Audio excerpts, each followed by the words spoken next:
നമസ്കാരം. മലയാളി വാർത്ത ഇപ്പോൾ ഉള്ളത് നെയ്യാറ്റിൻകരയിലാണ്. നെയ്യാറ്റിൻകരയിലെ ഈ സൂര്യ എന്ന യുവതിയുടെ വീടിന് മുന്നിലാണ് ഇപ്പോൾ നിൽക്കുന്നത്.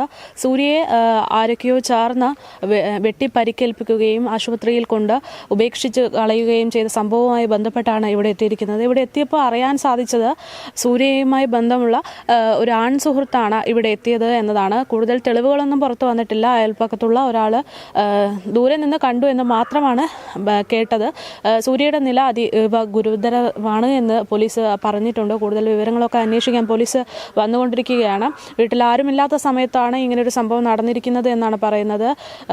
ബന്ധുവിൻ്റെ വിവാഹവുമായി ബന്ധപ്പെട്ട് വീട്ടിലുള്ളവരൊക്കെ മാറി നിന്നൊരു സമയത്താണ് സുഹൃത്തുക്കളും ചേർന്ന് ഇവിടെ എത്തിയതെന്നതാണ് നിഗമനം. സംഭവിച്ചത് ഞാൻ ഇവിടെ അല്ല താമസിക്കുന്നത്, സ്വല്പം ദൂരെയാണ്.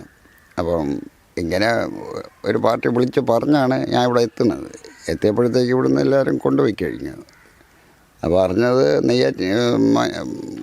സ്വല്പം സീരിയസ് ആണ്. നെയ്യാറ്റിങ്കര കൊണ്ടുപോയതല്ല, ഈ വെട്ടിയ പാർട്ടി തന്നെയാണ് കൊണ്ടുപോയത്.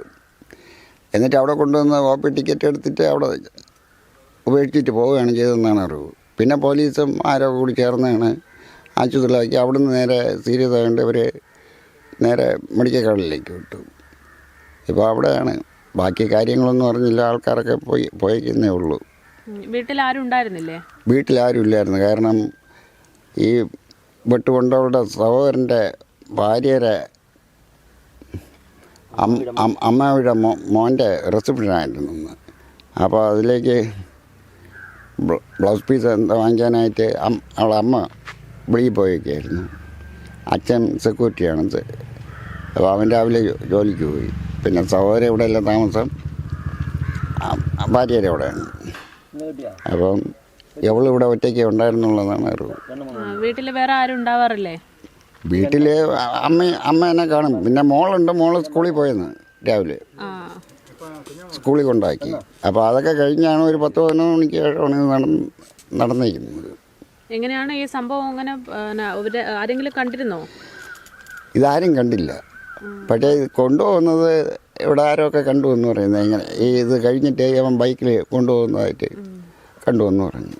പിന്നെ അവരവരെ ഹോസ്പിറ്റലിൽ നിന്ന് വിളിച്ചവരെന്താ പറയുന്നത്? ഹോസ്പിറ്റലിൽ സ്വല്പം സീരിയസ് എന്നാണ് പറയുന്നത്.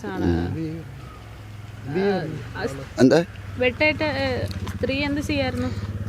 അവളിവിടെ ജോലിക്ക് ഇതിനിടയ്ക്ക് ഇവിടെ പ്രൈവറ്റായിട്ടൊക്കെ വല്ല ജോലിക്കൊക്കെ പോകും. അത് സ്ഥിരമായിട്ടൊന്നും പോകില്ല. അപ്പോൾ ഇവിടെ ഇന്നിവിടെ ഉണ്ടായിരുന്നു. ഒറ്റയ്ക്കാണ് ഉണ്ടായിരുന്നത്. വീട്ടിലാരുമില്ല. കാര്യം അച്ഛയില്ല, മോളില്ല, അമ്മയില്ല. അപ്പോൾ അവൾ ഒറ്റയ്ക്കായി. വന്ന ആളെ പറ്റി എന്തെങ്കിലും വിവരമുണ്ടോ? വന്നയാൾ ഈ കൊണ്ടുപോയ കണ്ട പാർട്ടിയൊക്കെ അറിയാം. ഇവിടെ കുടങ്ങാവിളയുള്ള ഒരു പാർട്ടി എന്നാണ് പറഞ്ഞത്. അതിൻ്റെ പേരും കാര്യങ്ങളൊന്നും എനിക്ക് അത്ര പിടിയില്ല. ആളെ അറിഞ്ഞൂടെ. ചേട്ടൻ എപ്പോഴാണ് ഇവിടെ എത്തിയത്? ആ സമയത്ത് ഇവിടെ ആരെങ്കിലും ഉണ്ടായിരുന്നോ? അല്ല, ഞാൻ ഇവിടെ വന്നപ്പോഴത്തേക്കും പോലീസും ആൾക്കാരും എല്ലാം അവിടെ അപ്പോഴാണ് എത്തിയത്. പോലീസിൽ നിന്ന് എന്തെങ്കിലും വിവരം കിട്ടിയിരുന്നു? അല്ല, പോലീസ് തന്നെയാണ് പറഞ്ഞത് സ്വല്പം മരമാണെന്ന്. അങ്ങനെയാണ് മെഡിക്കൽ കോളേജിൽ കൊണ്ടുപോയത്. ഇതിനു മുമ്പ് ഈ പാർട്ടി ഈ പറയുന്ന പയ്യൻ ഒരിക്കൽ ഇവിടെ ആത്മഹത്യാശ്രമം നടത്തിയിരുന്നു. ഈ വീട്ടിൽ കുറച്ച് നാളെ ആയുള്ളൂ. പയ്യനായിട്ട് ഇവിടെയുള്ള വീട്ടുകാരായിട്ട് എന്തോ ഒരു ഇല്ല, അങ്ങനെ ബന്ധം വീട്ടുകാർക്കായിട്ട് അങ്ങനെ ഒരു ബന്ധമില്ല. കാരണം പരസ്പരം വീട്ടുകാരായിട്ട് അറിവുള്ളവരല്ല. അല്ല. പിന്നെ ഇനി പെണ്ണുമായിട്ട് നമുക്കറിയാൻ പാടില്ല. അല്ല, വീട്ടുകാരുമായിട്ട് യാതൊരു ഇതുള്ളതല്ല. എന്താ ഇവിടെ